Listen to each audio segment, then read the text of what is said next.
Assalamualaikum warahmatullahi wabarakatuh. Ashabul Habib, gimana kabarnya? Semoga Ashabul Habib semuanya lagi sehat semua ya. Perkenalkan, nama saya Tubagus Fahmi Ilyas. Semoga Ashabul Habib semuanya semangat terus ya. Karena Darul Habib Multimedia kali ini bakal bawa sesuatu yang spesial banget nih. Apa itu? Yap, 10 November atau Hari Pahlawan menjadi momen yang penting banget buat kita semua. Karena di sana kita bisa mengenang jasa-jasa luar biasa para pahlawan yang sudah memerdekakan kita. Akan tetapi, apa sih arti pahlawan tersebut dan apa saja sih sejarah yang ada di 10 November tersebut? Yuk kita bahas sambil majelis. Sudah bersama dengan kita guru kita Ustadz Islahuddin. Assalamualaikum Ustadz. Assalamualaikum warahmatullahi wabarakatuh. Bagaimana kabar Ustadz? Alhamdulillah bikhair. Kif halukum? Alhamdulillah ana bikhair. Alhamdulillah. Nah, Ustadz, kita ini kan bakal ngebahas tentang Hari Pahlawan, Ustadz ya. Yap. Tapi Ustadz, ana sama ashabi ini Ustadz penasaran, Ustadz. Apa sih Ustadz, mana pahlawan menurut antum, Ustadz? Kalau minta penerangan dari antum, Ustadz. Kalau kita berbicara tentang pahlawan, tentu kita berbicara tentang sosok dan yang ada di dalam sosok tersebut. Karena pahlawan itu pasti pertama sosok. Yang kedua adalah isi daripada sosok. Pahlawan itu kalau dalam bahasa Arab itu al-battal. Di Arab itu, seingat saya itu di Syam dulu ada orang yang namanya Muhammad al-Battal. Seorang prajurit yang sangat tangguh dan sangat pemberani sekali. Maka disebut al-Battal itu. Ini juga sama dengan kandungan makna yang ada di dalam bahasa kita Indonesia. Pahlawan itu pasti dia disebut pahlawan itu karena pasti ada keberanian yang luar biasa. Yang pertama. Luar biasa. Yang kedua pasti ada pengorbanan yang luar biasa. Yang namanya berkorban itu berarti ya mengedepankan kepentingan umum. Oh, iya. Berarti senada dengan ta'sirul ger ala nafsi saja. Al-ithar. Al-isar. Oh, al-isar. Kalau di dalam bab fikih itu kan al-ithar. Al-ithar itu taqdimul ghair ala nafsi. Itu kan diperbolehkan atau bahkan disunahkan selama tidak berkaitan dengan agama, apa ibadah. Dengan catatan hal-hal yang sifatnya duniawi dengan diinginkan mendapatkan hal-hal yang sifatnya ukhrawi. Jadi pahlawan itu pasti ada keberanian yang sangat menonjol, kemudian ada pengorbanan yang sangat luar biasa. Nah, itulah pahlawan itu. Itu mana pahlawan tersendiri, Ustaz. Berarti dia memiliki keberanian dalam jiwa dia untuk membela orang lain, Ustaz. Dia lebih condong seperti itu, Ustaz. Nah, Ustaz, sebentar lagi kan kita ini Hari Pahlawan, Ustaz ya. Nah, apa sih Ustaz kejadian-kejadian yang terjadi di 10 November ini, Ustaz, atau Hari Pahlawan, Ustaz? Kejadian yang paling fenomenal yang sangat kita kenang di 10 November ini ya kejadian peperangan antara sekutu Belanda lawan rakyat Indonesia khususnya di area-area Surabaya yang kita kenal dengan sebutan area-area Surabaya. Area itu anak-anak. Jadi kata jamak daripada arek. Jadi dua kali. Kalau di dalam Sunda itu kan budak, kalau jamaknya itu barudak. Kalau Surabaya ini arek-arek. Kalau kita berbicara tentang kejadian yang peperangan besar yang ada pada tanggal 10 November ini, tentu kita tidak bisa berbicara tentang 10 November saja. Oh, ada sambung-sambungannya, Zed? Ada silsilahnya. Oh, ada silsilahnya. Karena 10 November itu ibaratnya itu kayak amarah yang sudah terpendam di sekian lama. Nah, coba ini karena santai ya. Iya. Ya, sambil santai-santai ya, minum kopi. Ya. Kopi. Saya coba kasih urutan mulai dari tanggal 17 Agustus. Berproklamasi, Zat, kemerdekaan Indonesia. Oh. Iya. 17 Agustus itu hari proklamasi 1945 ya. Begitu dikumandangkan proklamasi, langsung arek-arek itu Anak-anak tuh langsung menyerbu tempat-tempat markasnya Jepang. Yang dulunya ditempati sama Jepang, langsung diserbu. Tanpa komando. Langsung diambil alih. Kenapa sampai seperti itu? Karena saking girohnya mereka. Begitu dikumandangkan proklamasi, berarti saya sudah berdaulat. Betul. Otomatis tempat-tempat yang dulunya dikuasai oleh Jepang, markas-markasnya ini berarti kantor-kantornya ini berarti sudah bukan lagi milik Jepang, tapi milik saya. Makanya direbut sama siapa? Arek-arek Surabaya. Tanggal 17 Agustus ini. Tanggal 31 Agustus Belanda meminta izin kepada Indonesia supaya diizinkan untuk mengibarkan bendera di Surabaya. Tujuannya untuk mengenang hari lahir Ratu Belanda. Oh, berarti masih ada Belanda di Indonesia juga saat ya? Masih bercokol. Belanda di Indonesia itu kan sampai 1949.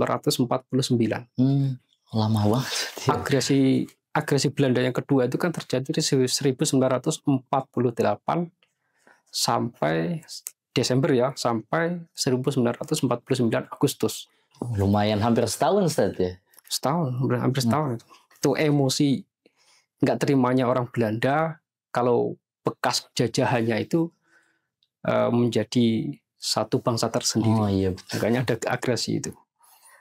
Nah, tanggal 31 itu Belanda meminta izin kan. Hanya diizinkan berkibarlah bendera Belanda. Kemudian tanggal 17 September, 1 bulan setelah proklamasi kemerdekaan, keluarlah fatwa jihad daripada Hadratus Syekh Kiai Haji Hasyim Asy'ari. Ini fatwa jihad ini keluar untuk menjawab pertanyaan daripada Bapak Presiden Bung Karno.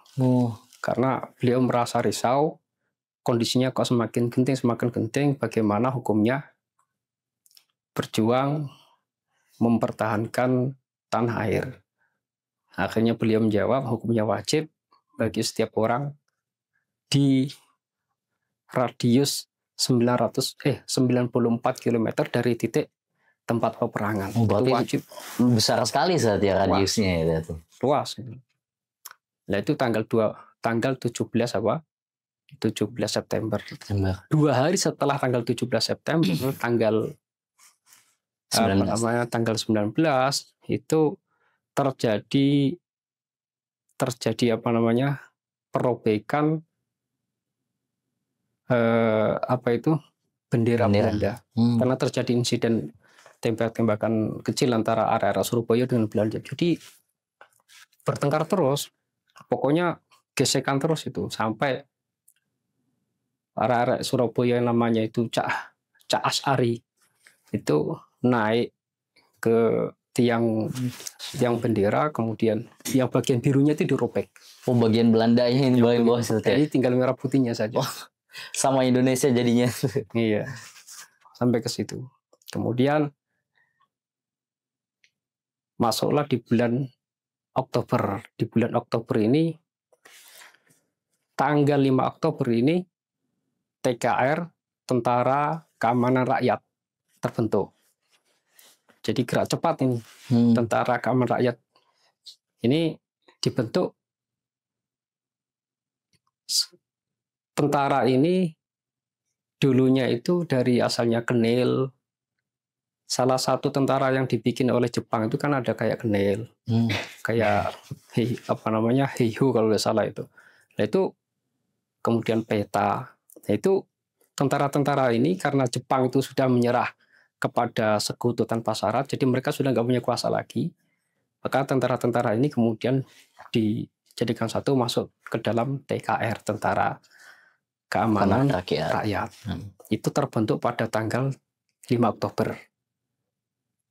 Tanggal 15 sampai 20 Oktober terjadi perang yang cukup besar di Semarang yang terkenal dengan sebutan Perang 5 Hari. Perang 5 hari. Perang 5 hari itu kalau kita masih ingat-ingat zaman kita sekolah dulu, sekolah SD ya, saya masih ingat betul itu. Karena salah satu pelajaran yang paling saya suka itu kan pelajaran sejarah. Oh. Saya masih ingat betul cerita ini. Perang 5 hari. Itu perang-perang dahsyat itu. Kemudian kondisi semakin genting, maka tanggal 21 sampai tanggal 22 Oktober PBNU berkumpul, kemudian mengumpulkan seluruh ulama se-Jawa Madura untuk mengeluarkan resolusi jihad. Jadi mengeluarkan fatwa daripada Hadratus Syekh Hasyim Asy'ari. Nah, dari situlah kemudian keluarlah resolusi jihad. Nah, mulai dari sini ini begitu resolusi jihad keluar, langsung disambut oleh setiap lapisan. Kalau kita angan-angan, setiap lapisan menyambut resolusi jihad ini banyak faktornya. Bisa dari faktor siapa yang memberi fatwa. Kita tahu perang ini kan bukan hanya pada zamannya Hadratus Syekh Hasyim Asy'ari saja. Iya, betul sekali. Sebelum zaman-zaman dulu, zamannya Pangeran Diponegoro juga banyak terjadi peperangan. Dan saya yakin pondok-pondok pada zaman kiai-kiai pada zamannya Pangeran Diponegoro itu juga pasti mereka memfatwakan fatwa jihad untuk para santrinya. Tapi tidak seheboh fatwa jihad pada zamannya Hadratus Syekh Hasyim Asy'ari. Kenapa sampai seheboh itu semua orang bisa menerima? Ini banyak faktor sebetulnya. Bisa kita lihat faktor pertama, karena sosok Hadratus Syekh Hasyim Asy'ari itu sendiri, Kiai Haji Hasyim Asy'ari itu sendiri. Orang yang sangat alim, yang luar biasa, dan beliau bukan hanya sebatas orang kiai. Beliau adalah komandan pejuang Hizbullah. Jadi sudah mempunyai massa. Sehingga ucapannya itu sangat kuat. Saya pernah baca salah satu buku itu, pergerakan massa itu mempengaruhi kondisi sosial. Saya lupa bukunya apa itu. Jadi pergerakan massa itu mempengaruhi kondisi sosial. Lah, ini dimiliki sama Mbah Hasyim Asy'ari. Sudah punya banyak tentara-tentara Hizbullah. Makanya pas waktu tanggal 9 November mau perang besar itu, beliau mengomandoi seluruh pasukan Hizbullah yang di luar Surabaya, di berbagai daerah yang ada, disuruh masuk ke Surabaya pada tanggal 9 November. Tuh. Nah, itu faktor yang pertama. Yang kedua, karena memang rakyat Indonesia itu sudah lama menunggu, sudah lama tertindas. Boleh dikatakan, meskipun ada yang menyanggah ya, lama masanya Belanda menjajah Indonesia itu kan, yang kita kenal ini kan 3,5 abad. Iya. Meskipun ada yang menyanggah, kita ikuti pendapat yang masyhur aja. Barangkali ini pendapat yang rojeh. Gitu. Itu selama masa itu kaum yang mendapatkan penindasan, penderitaan yang luar biasa itu ya kaum muslimin. Padahal Indonesia ini kan bukan hanya orang muslim saja, betul, berbagai macam agama. Kenapa demikian? Karena memang Belanda masuk ke Indonesia itu, mereka itu agamanya agama Kristen. Inggris masuk ke Indonesia itu juga agama Kristen. Inggris itu sekitar masuk ke Indonesia itu pertama kali ya sekitar 1.500 sekian gitu. Bukan 1.900 tapi 1.500. Lama banget saya lama. Masuk kedua kali itu ketika mau terjadi perang November itu masuk ke Jakarta itu. Jadi 2 kali Inggris masuk ke Indonesia itu. Nah, itu apa namanya? Inggris itu apa tadi yang sampaikan tadi? Inggris masuk ke Jakarta. Inggris masuk ke Jakarta itu kan masuknya kedua kali. Nah, yang masuk pertama kali kan 1.500. 1.500 ya. 1.800 sekian. Nah, tanggal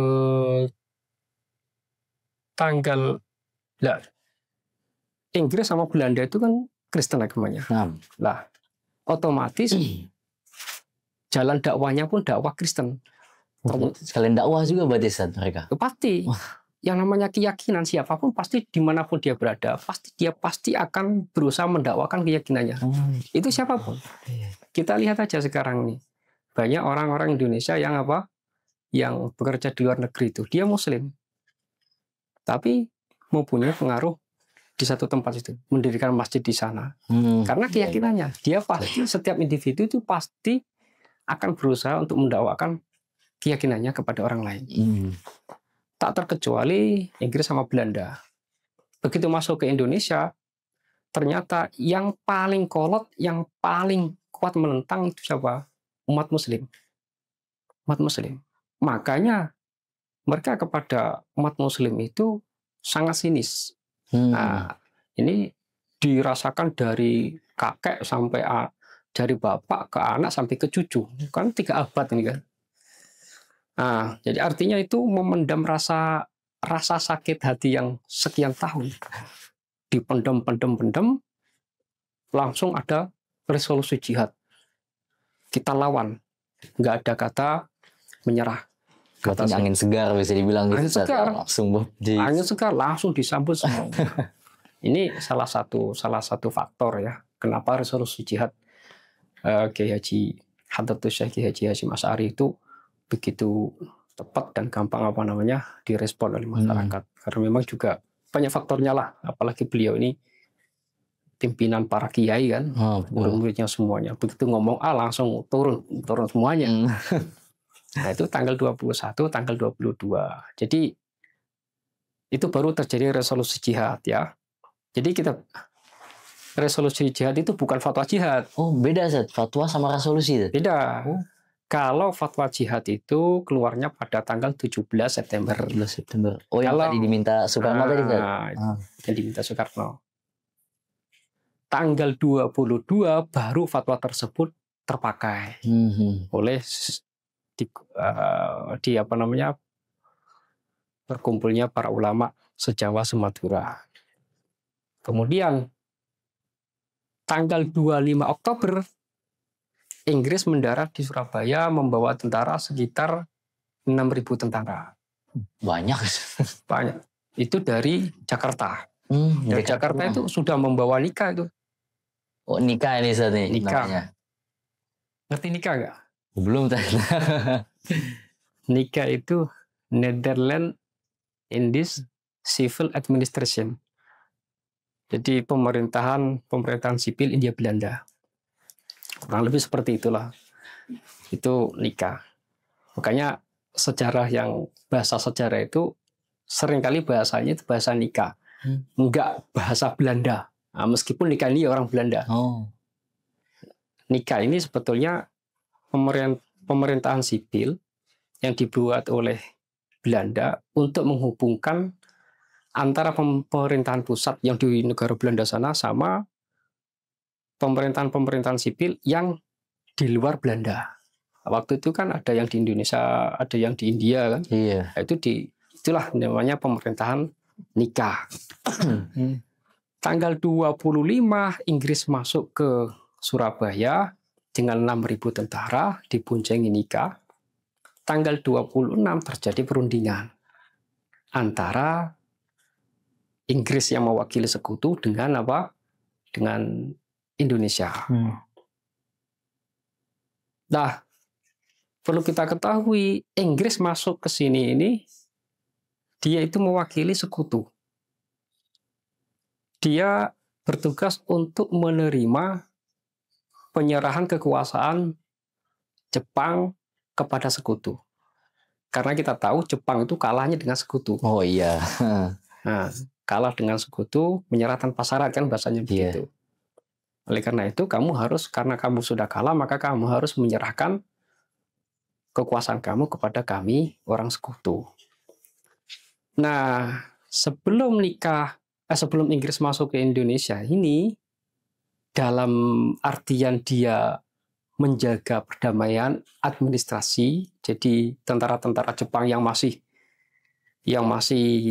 ada di Indonesia ini nanti kan dipulangkan ke Jepang tuh. Nah, itu tugasnya siapa? Inggris itu tadi, Pak. Inggris.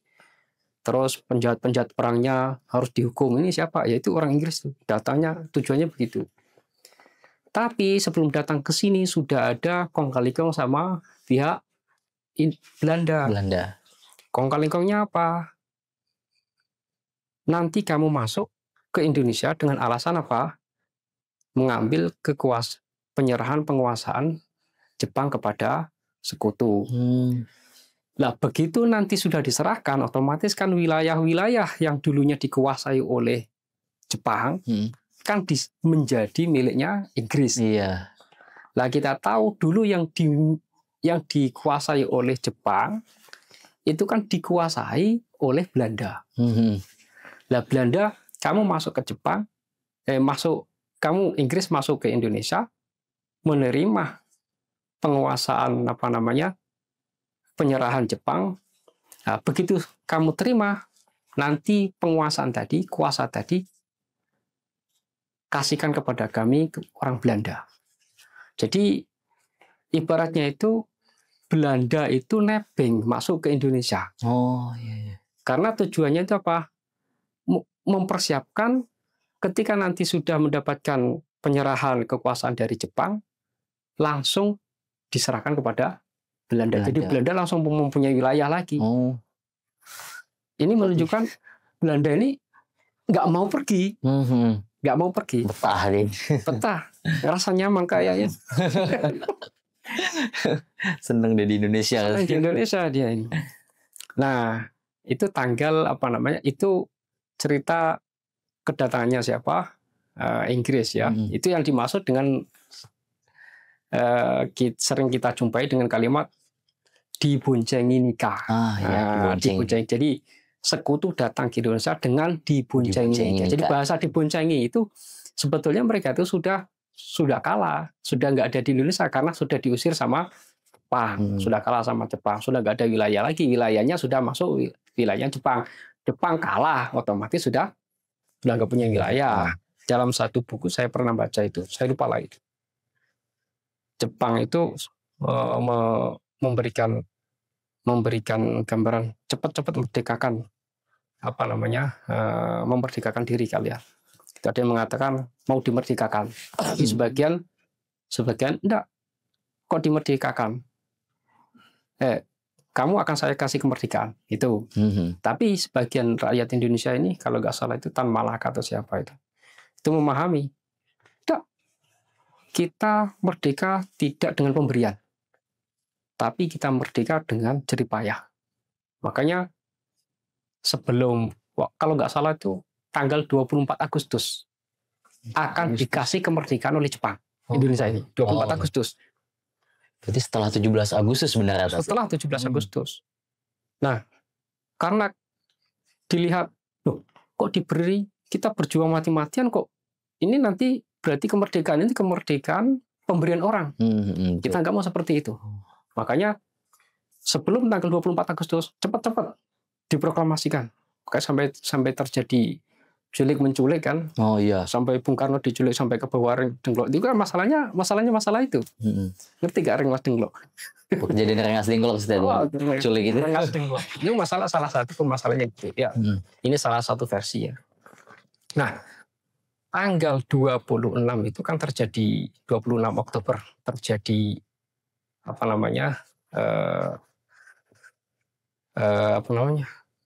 musyawarah perjanjian antara Inggris sama Indonesia. Nah, mulai panasnya ini tanggal 27 Oktober. Ini enggak apa-apa nih, agak ngelantur-ngelantur enggak apa-apa. Santai ya. Nyantai.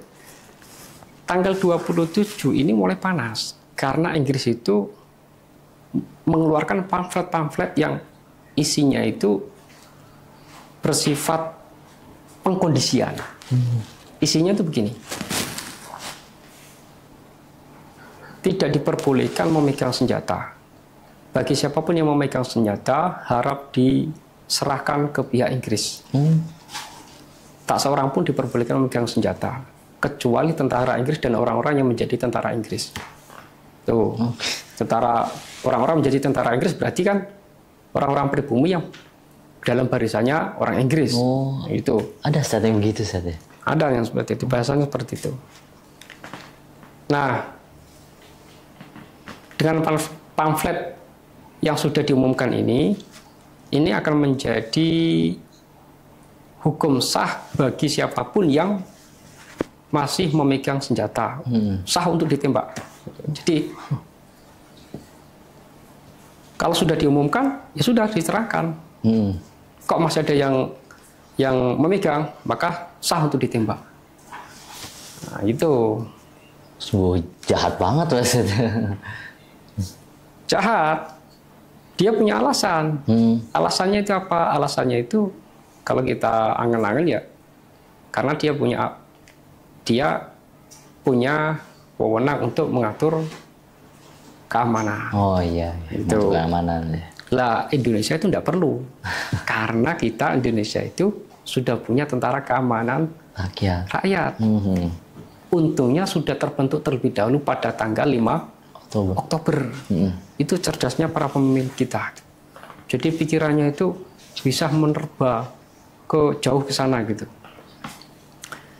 Lah pamflet ini kemudian dipahami oleh rakyat Indonesia, khususnya arek-arek Surabaya.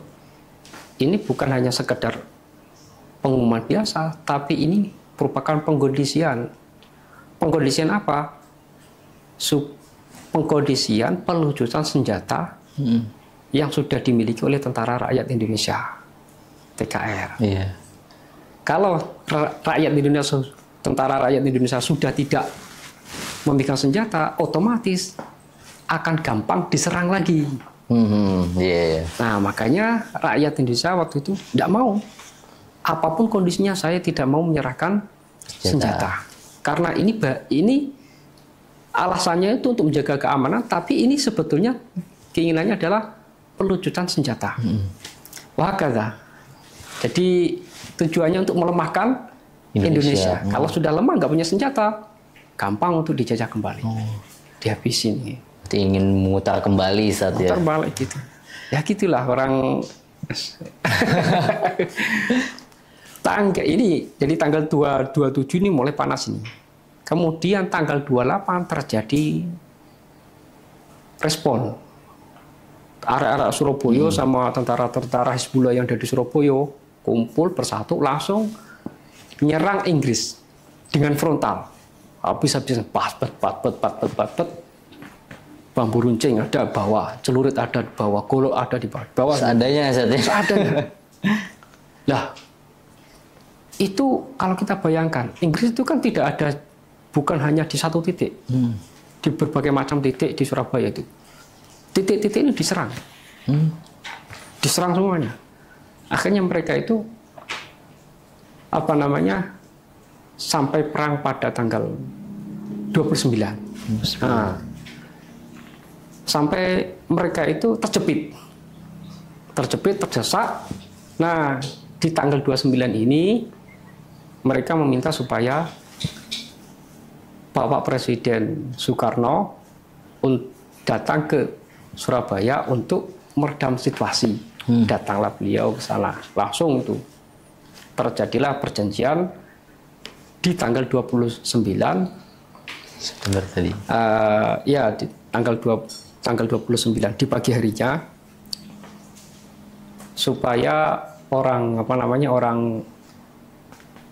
terjadi tukar menukar tawanan dan terjadi perjanjian bahwa orang Inggris itu harus menyingkir ke Surabaya Selatan. Itu ternyata perjanjian itu nggak sampai sehari. Di hari itu pula, di sore hari, ada rombongan biru kontak. Ngerti biru kontak? Oh, belum, Ustaz. Biru kontak Inggris yang dipimpin oleh A.W.S. Malabi. A.W.S. Malabi itu jenderal top orang Inggris itu. Nah, ini biru kontak itu suatu lembaga yang kayak semacam lembaga yang mengurus administrasi. Nah, itu bukannya menyingkir, malah datang rombongan-rombongan ini. Diketahui sama arek-arek Surabaya. Akhirnya terjadi perdebatan. Kamu nggak boleh ke sini, kamu sana. Mereka nggak mau. Akhirnya terjadi kontak. Akhirnya terjadi tembak menembak. Nah, ini kalau nggak salah itu tempatnya itu di Tunjungan Plaza Surabaya, di Jembatan Merah. Oh, kejadian Jembatan Merah. Ya, di Jembatan Merah. Akhirnya tembak-menembak di sana, tertembaklah siapa? Jenderal AWS Malabi ini. Nah, kemudian karena Jenderal AWS Malabi ini kan jenderal topnya Inggris, meninggal dunia. Inggris kan mewakili sekutu. Nah, akhirnya besoknya itu Afne itu tentara gabungan sekutu untuk wilayah Hindia Belanda. Afne itu mengultimatum supaya rakyat Indonesia, arek-arek Surabaya itu menyerahkan pelaku penembakan AWS Malabi ini. Kalau tidak diserahkan, maka Surabaya akan dibumi hanguskan. Arek-arek Surabaya enggak, mendingan mati. Semangat mereka, semangat. Enggak ada pokoknya, mendingan mati. Ibaratnya kamu makan, saya makan. Kamu doyan nasi, saya doyan nasi. Sama aja gitu. Iya, kita sama aja. Ngapain harus tunduk sama kamu kan? Akhirnya terus dari situ kemudian kondisi semakin genting. Nah, disikapi oleh ulama-ulama NU. Berkumpullah pada tanggal 7 sampai 8 November, berkumpullah ulama-ulama NU di Yogyakarta, se-Jawa dan Madura untuk mengukuhkan kembali resolusi jihad. Nah, ini yang kedua. Ini resolusi dikukuhkan ini tanggal 7 sampai 8 November. Akhirnya kukuhkan jihad. Nah, tanggal 9 Mbah Hasyim Asy'ari mengkomandoi seluruh pasukan Hizbullah yang ada di berbagai macam daerah masuk ke Surabaya. Akhirnya masuk. Jadi sudah komplit tuh tentara-tentara tuh. Sebelum Hizbullah di berbagai macam daerah masuk itu pasti area-area Surabaya, orang yang ada di dalam Surabaya itu sendiri sudah siap untuk pertempuran melawan Inggris. Jadi tentaranya sudah siap, mereka sudah siap semuanya. Artinya kalau kita angan-angan itu bisa saja berarti jam tanggal 8 atau tanggal 9 itu sudah bisa terjadi perang besar antara rakyat area Surabaya sama Inggris. Tapi tidak terjadi tanggal 8, tanggal 9. Padahal tentara sudah pada siap tuh, area Surabaya itu. Yaitu tadi karena menunggu instruksi daripada Hadratus Syekh Hasyim Asy'ari. Berarti mereka manut banget sama Hadratus Syekh. Iya, manut. Ini kekuatannya Kiai itu luar biasa. Saya pernah baca buku. Itu beliau penulisnya itu menukil orang Inggris, namanya orang Inggris apa ya? Afle itu siapa? Saya lupa namanya. Dia mengatakan gini, Kiai itu pemegang doktrin Islam. Pemikiran doktrin Islam. Kiai itu pemegang doktrin Islam. Doktrin Islam. Jadi ibaratnya kalau nggak ada Kiai nggak ada. Itu memang dulu itu. Itu dia analisa karena selama ini yang ada di Indonesia ini semua peperangan itu sumbernya dari Kiai semua. Berarti pemerintah bisa dibilang Kiai tadi. Kiai ngomong A, B, apapun hasilnya kita nggak mikir, pokoknya apa Kiai A, B. Manut banget. Zaman dulu begitu. Pokoknya kalau urusan Kiai, urusan santri ini urusan serius. Ini zaman dulu ya. Karena memang kiai-kiai kita itu tidak disebut kiai kecuali memang orang yang betul-betul alim. Orang yang betul-betul mumpuni lah. Suatu ketika murid Mbah Sahal itu beliau tanya sama Mbah Sahal, Kiai, apa maksud lafadz kiai itu artinya apa? Kiai itu satu lakop untuk orang yang alimnya luar biasa dan amilun bi ilmihi. Sudah alim tapi dia beramal dengan ilmunya. Jadi tidak disebut kiai kalau tidak alim. Kalau nggak alim tidak disebut kiai. Alim pun tapi kalau tidak mengamalkan ilmunya tidak disebut kiai. Oh, ada syarat berarti Ustaz ya. Saking harkat martabatnya kiai ini luar biasa. Lah itu zaman dulu itu terpenuhi. Kiai nggak disebut kiai kecuali orang mempunyai dua hal ini. Nah, beda sama sekarang ya. Beda. Kata beliau, beda sama sekarang. Kiai bukan orang yang li'alimin, alamatun, wa amilun bi ilmihi, tapi kiai lakopun liman sya'a wa arada, kata beliau. Enaknya saja. Pokoknya kiai itu sekarang beda zaman dulu. Pokoknya dia kepengen jadi kiai, jadi. Itu gambaran betapa karismatiknya kiai ya pada zaman dulu itu. Nah, kembali lagi pada tadi, kenapa kok nggak tanggal 8, tanggal 9? Saya baca buku berjudul Napak Tilas Masyayikh. Napak Tilas Masyayikh itu menceritakan Kiai Mujib, Abdul Mujib itu menjawab pertanyaan itu. Beliau bikin pertanyaan, dijawab sendiri. Antum tahu nggak kira-kira apa sebabnya pertempuran itu kok nggak 8 atau 9 November? Kok nggak 10 November? Kok nggak 8 atau 9 November? Iya. Itu karena Mbah Hasyim Asy'ari itu belum memerintahkan sebelum dua orang ini datang. Oh, siapa itu? Satu itu Mbah Abbas Buntet, Kiai Haji Abbas Buntet. Abbas Buntet yang di Cirebon, Ustaz? Cirebon. Oh iya. Yang kedua adalah Kiai Amin Sepuh. Kiai Amin Sepuh. Nah, dua orang ini dua kiai yang nggak kayak umumnya kiai. Kiai itu kan umumnya kiai itu kan apa namanya, alim kitab, wiridan, udah selesai gitu kan. Kalau Kiai Abbas ini enggak, alim, jago bela diri. Wah, sakti. Sakti, ilmu kedikdayaan, jago. Kiai Amin Sepuh juga begitu, jago. Makanya wakilah sebelum berangkat, santri-santri sebelum berangkat ke sana tuh dikasih gemblengan gratis. Gemblengan ilmu bela diri ini, Ustaz? Ilmu tenaga dalam. Ilmu perlindungan diri. Kiai kita dulu kan punya seperti itu. Iya. Jadi ada gembleng-gemblengan dibacok, ditembak ketawa-ketawa. Kebal. Itu jadi pendekarnya itu dari Cirebon.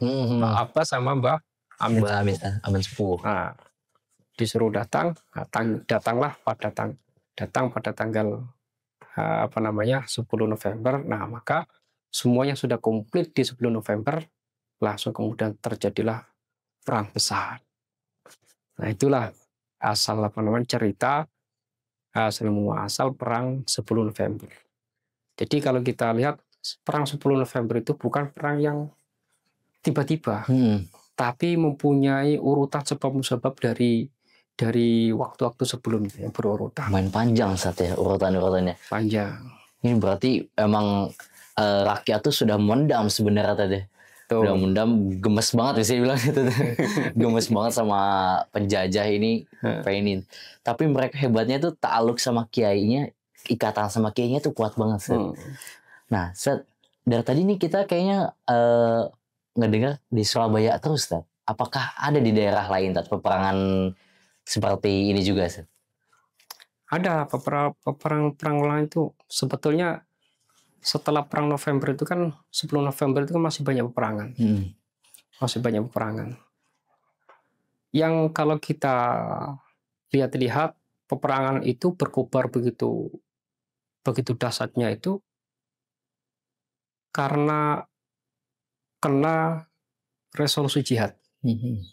Jadi resolusi jihad ini dibawa oleh kiai-kiai kan se-Jawa Madura. Oh iya. Berbagai macam daerah kan, masing-masing membawa resolusi jihad. Di macam-macam daerah itu disitulah ada penjajah. Maka di situ resolusi jihad berkobar-kobar.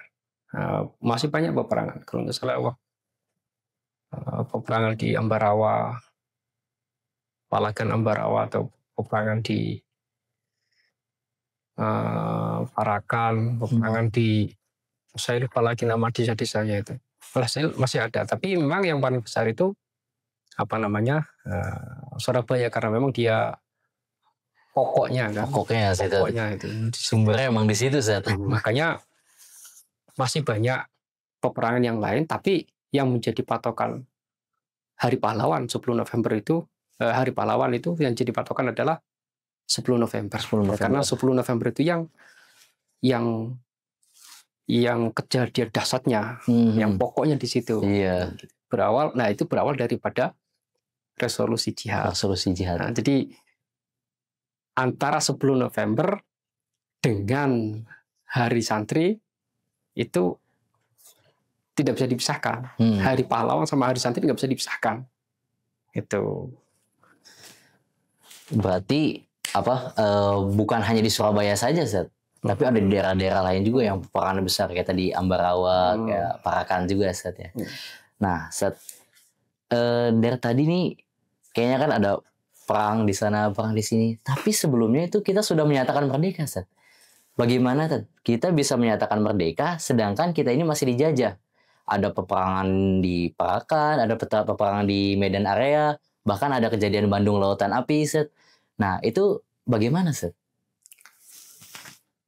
Cukup unik pertanyaannya. Kadang kalau kita angen-angen ya, memang para pendahulu kita ini, masa-masa kita ini memang mempunyai batin yang sangat kuat. Ya, kalaupun ada peperangan ya, mungkin salah satu jawaban itu begini.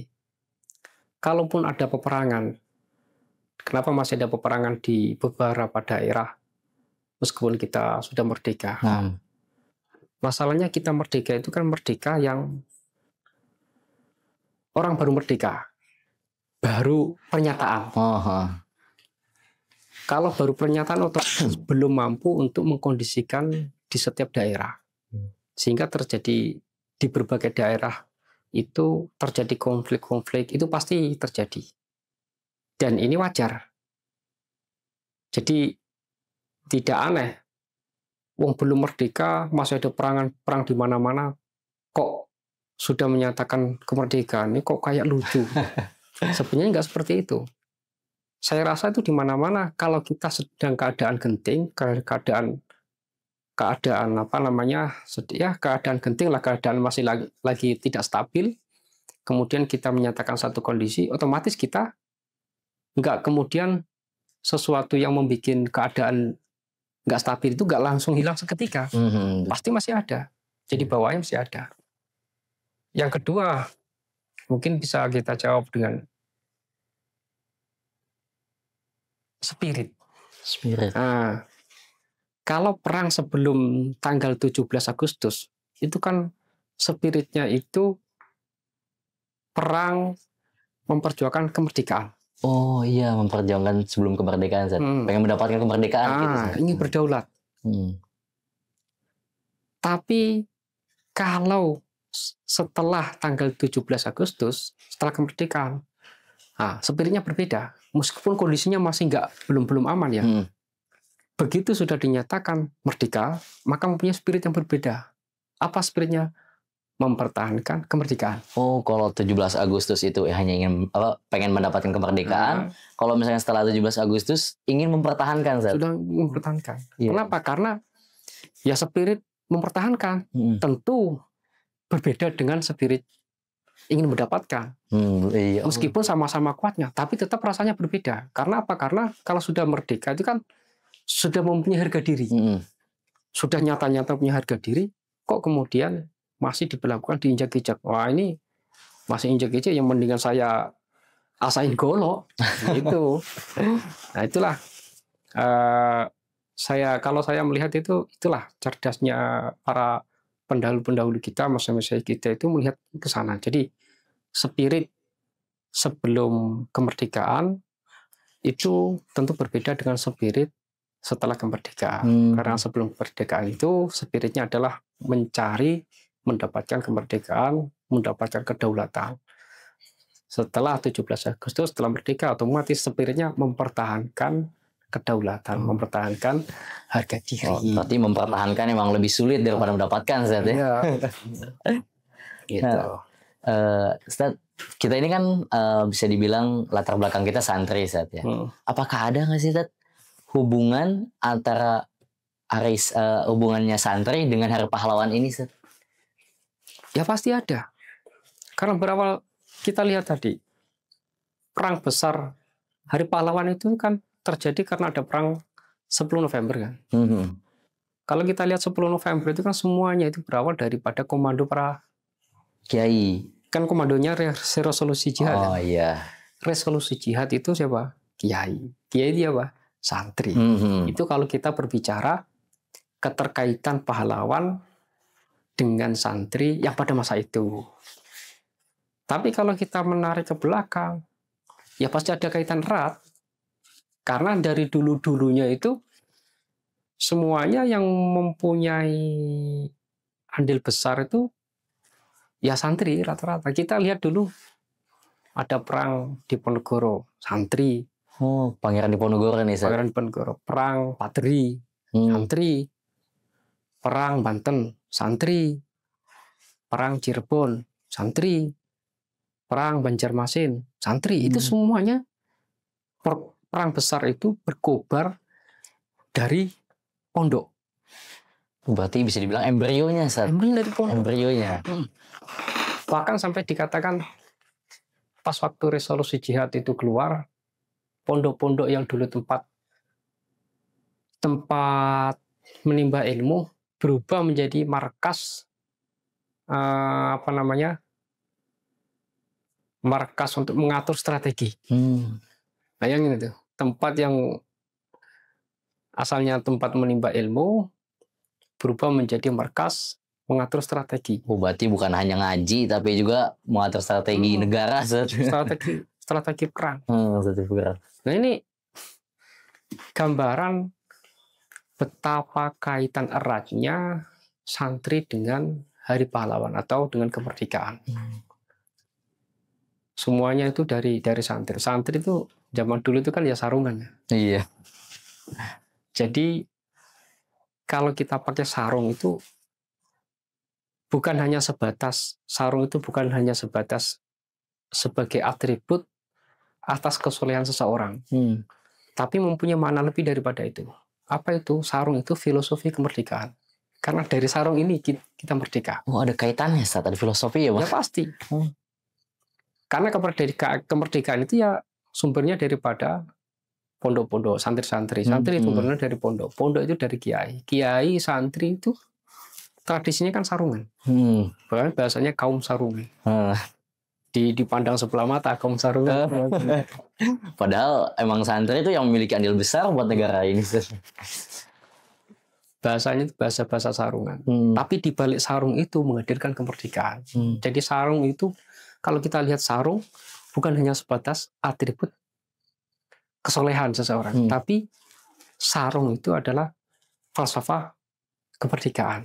Karena dari sarung itu, kemerdekaan bahasa Indonesia terwujud. Kita coba tengok ke belakang ya. Saya kasih gambaran ke zaman-zaman dulu ya, zaman-zaman Pangeran Diponegoro. Pangeran Diponegoro itu perang Pangeran Diponegoro perang disebut dengan Perang Jawa. Perang Jawa itu pecah pada tahun 1825 sampai 1830. Perang Jawa. Nah, itu Pangeran Diponegoro itu santri tulen. Beliau masa kecilnya itu suka ngaji di luar istana, jadi di bawah di rumah, tidak hidup di ruang lingkup istana, tapi di bawah sama neneknya di luar istana. Walaupun beliau ini pangeran, putra Hamengkubuwono III atau apa itu? III itu saya lupa. Nah, itu di sana ngaji. Kenapa kenapa dikeluarkan dari istana? Supaya dia tinggal di luar dan biasa berbaur dengan orang luar dan merasakan apa yang dirasakan orang luar. Itu masa kecil itu. Berarti sudah diajarkan bagaimana Ya. merasakan, Ustaz. Makanya beliau itu mempunyai jiwa yang sangat kuat. Bagaimana dia melihat secara nyata di depan matanya itu. Bagaimana orang Belanda memperlakukan rakyat-rakyat itu. Makanya semangatnya berkobar-kobar. Dalam satu buku, kalau nggak salah itu di buku Sarah Samsul Dhahiro atau apa saya lupa itu. Kalau nggak Al-Madkhal fil Islam ya.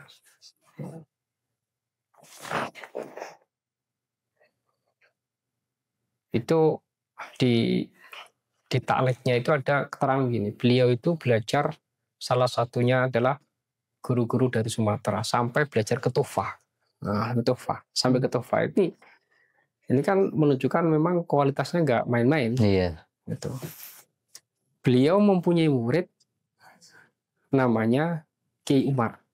Kiai Umar, Ustaz. Kiai Umar Semarang. Oh, orang Semarang, Ustaz. Semarang. Asisten tangan kanannya Pangeran Diponegoro, Kiai Umar. Kiai Umar mempunyai putra namanya Soleh. Soleh ini diambil mantu sama Kiai yang ada di Semarang di Kampung Darat. Nah, ini kayak kenal saya tadi. Nah, coba siapa?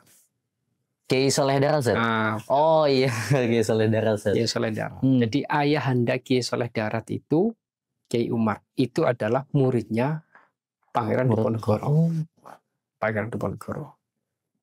Nah, setelah Pangeran Diponegoro ditangkap sama Belanda, kemudian diasingkan di luar Jawa, santri-santrinya ini, murid-muridnya ini, nggak berani menampakkan diri untuk terang-terangan kayak gurunya. Nggak ada komando kan, udah. Yeah. Akhirnya lebih memilih menyembunyikan diri dan berdakwah melalui ilmu. Akhirnya membangun pesantren.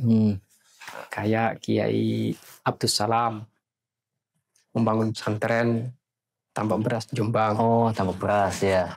Kiai Nawawi membangun pesantren Arjo Winangun Kediri. Oh, Arjo Winangun. Kiai Sirajuddin membikin pesantren Jombangan Kediri. Jadi yang kemudian hari ini pondok ini menjadi pondok-pondok besar. Basisnya seorang santri, dari situ kemudian jadi tempat-tempat berdakwah itu. Nah, itulah kalau kita lihat dari situ itu menjadi embrio perjuangan kemerdekaan pada tahun 1945. Kita lihat perannya itu semuanya santri semuanya.